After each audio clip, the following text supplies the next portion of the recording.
Hello, നമ്മൾ ഉണ്ടാക്കാൻ പോകുന്നത് ബീൻസ് ക്യാരറ്റ് തോരന കേട്ടോ.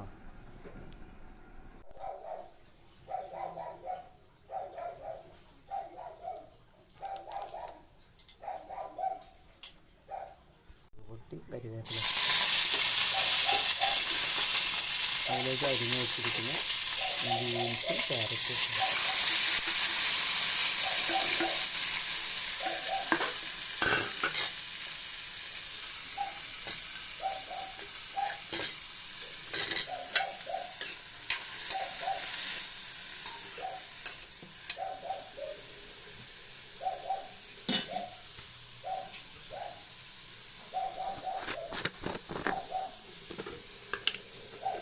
വെള്ളം വയ്ക്കേണ്ട കേട്ടോ. അത് ആവിയിൽ അങ്ങനെ കിടന്ന് വെന്തോളും. എന്നിട്ട് തേങ്ങ ഒതുക്കിയതും കൂടി, പച്ചമുളകും തേങ്ങയും കൂടി ഒതുക്കിയതും കൂടി ഇട്ടെടുത്താൽ ഉപ്പേരി തയ്യാറാട്ടോ.